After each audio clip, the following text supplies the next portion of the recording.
ওয়ার্ল্ডে বর্তমানে 43টা যুদ্ধ চলতেছে, কিন্তু মানবাধিকার কমিশন ওইভাবে কোনো কার্যক্রম করতে পারতেছে না। যদি জাতিসংঘের মানবাধিকার কার্যালয় হয়, তারা শুধু মানবাধিকার না, তারা আরও অনেক কিছু প্রোপাগান্ডা বা আরও কিছু এজেন্ডা নিয়ে নেমেছে আর কি। এইখানে কয়েকটা বিষয় আছে, সেটা হলো মানবাধিকার কমিশন। মানবাধিকার কমিশনের মাধ্যমে ওয়ার্ল্ড ওয়াইড যে মানুষের যে অধিকার আছে সেই অধিকার সংরক্ষণ করার চেষ্টা হয়, কিন্তু এইটার ডাবল সাইডও দেখা যায়।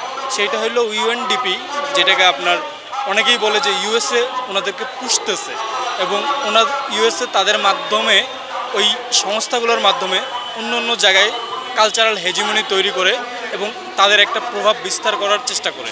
ইউএসএর মানে মূল লক্ষ্য হইল মানে ইউএনডিপি। দেখেন আপনারা কত সমস্যা হচ্ছে ওয়ার্ল্ডে বর্তমানে 43টা যুদ্ধ চলতেছে, কিন্তু মানবাধিকার কমিশন ওইভাবে কোনো কার্যক্রম করতে পারতেছে না।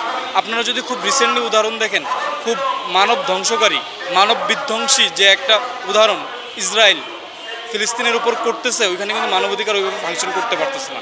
কয়েকদিন পরপরেই বলতেছে যুদ্ধবিরতি যুদ্ধবিরতি যুদ্ধবিরতি, কিন্তু আলটিমেটলি মানুষের কল্যাণ, মানুষের মুক্তি আসতেছে না। কিন্তু আলটিমেটলি যদি মানবাধিকার কমিশন তাদের যে কথা আছে, খাতা কলমে যে কথা, ওই কথা অনুযায়ী ফলো করতে পারে, তাহলে বাংলাদেশে আর সেকেন্ড একটা স্বৈরাচার তৈরি হইতে পারবে না। সেকেন্ড স্বৈরাচার তৈরি হইতে গেলে মানুষের উপর অতিরিক্ত যদি বল প্রয়োগ করে, জনগণ নাগরিকের উপর যদি অতিরিক্ত বল প্রয়োগ করে বা গুলি চালায়, বাংলাদেশের যদি আপনি জনগণের দিকে দেখেন, তাহলে এইখানে অধিকাংশ জনগণ হলো মুসলমান। এবং আপনারা যদি সাংবিধানের দিকে দেখেন, সাংবিধানে এটাকে মুসলিম কান্ট্রি হিসাবে স্বীকৃতি না দিয়ে বরঞ্চ বলা হয়েছে যে এইটা আপনার গণপ্রজাতন্ত্রী বাংলাদেশ, এমন একটা ভূখণ্ড যে ভূখণ্ডের মধ্যে মুসলিম, হিন্দু, খ্রিস্টান এবং ভিন্ন মতাবলম্বী যারা আছে সবাই অংশগ্রহণ করবে। এখন LGBTQ এর যে ঝামেলা, সেইটা হইল মানে নেচারের থেকে এটা আলাদা জিনিস। নেচার মানে প্রকৃতি বিধ্বংসকারী এমন একটা জিনিস, যেটাকে আবার অনেকে বলতেছে যে ব্যক্তির রাইটস। এই জিনিসগুলো নিয়ে আসলে কন্ট্রাডিকশন আছে, এক্সপার্টাইজরা ভালো বলতে পারবে, কিন্তু আমার কাছে পার্সোনালি মনে হয় যে জিনিসটা LGBTQ রাইটটা বাংলাদেশে কখনোই দেওয়া উচিত হবে না। আমার কাছে মনে হচ্ছে যে মানবাধিকার কার্যালয় যদি প্রতিষ্ঠিত হয়, তাহলে সেক্ষেত্রে ভালো কিছু হবে, এরকম কোনো আমরা উদাহরণ দেখি নাই। এখনও পর্যন্ত প্রায় 19টা দেশে এই কার্যালয়টা প্রতিষ্ঠিত। এর ভিতরে ফিলিস্তিন রয়েছে, এর ভিতরে রয়েছে আপনার আফ্রিকান কিছু দেশ, গরিব এবং যুদ্ধ বিধ্বস্ত। তো এখনও পর্যন্ত উন্নত কোনো ডেভেলপ কান্ট্রিতে আমরা এই ধরনের কার্যালয় প্রতিষ্ঠিত দেখি নাই। বসুন্ধরা টিস্যু, অশুদ্ধতার বিরুদ্ধে এক বিন্দুও ছাড় নয়। ইভেন মানবাধিকার কার্যালয়ের অবস্থান কেমন সেটা আমরা শুধুমাত্র ফিলিস্তিনের অবস্থা দেখলে বুঝতে পারি। ফিলিস্তিনে তারা এখনও পর্যন্ত কোনো রকমের ব্যবস্থা নিতে পারেনি, এত শিশু মারা যাচ্ছে, এত। তাহলে আমরা বাংলাদেশ ওই 19টা দেশ, যে 19টা দেশটা যুদ্ধ বিধ্বস্ত, ওই দেশের সাথে সম্মিলিতভাবে অন্তর্ভুক্ত হবে, এটা আসলে আমাদের দেশের জন্য একরকম অবমাননাকর। কারণ যে 19টা দেশে মানবাধিকার কার্যালয় রয়েছে, সেই 19টা দেশ কোনোটাই কিন্তু ভালো দেশ না, কোনো উন্নত দেশ না, সবগুলো যুদ্ধ বিধ্বস্ত দেশ।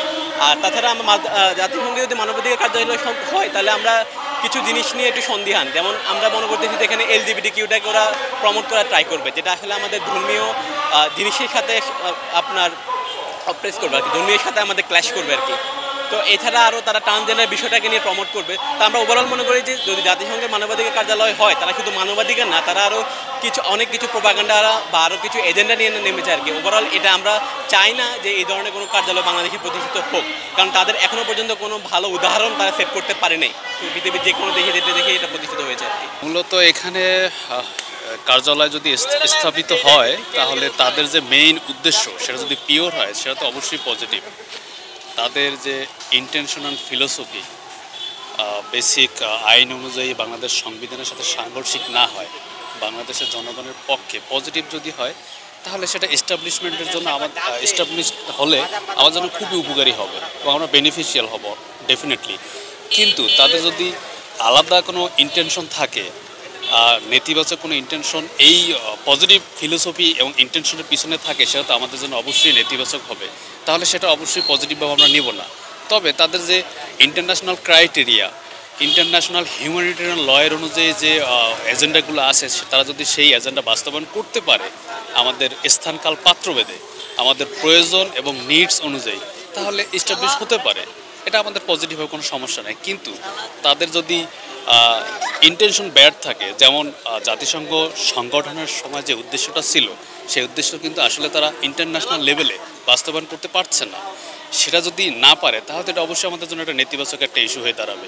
বাট তাদের মূল ফিলোসফিটা যদি কনস্ট্রাকটিভ ওয়েতে তারা বাস্তবায়ন করতে পারে, এক্সিকিউশন করতে পারে, তাহলে সেটা ডেফিনেটলি আমাদের জাতি, আমাদের মানুষের জন্য সেটা অবশ্যই উপকারে আসবে, আমি সেটা মনে করি আর কি।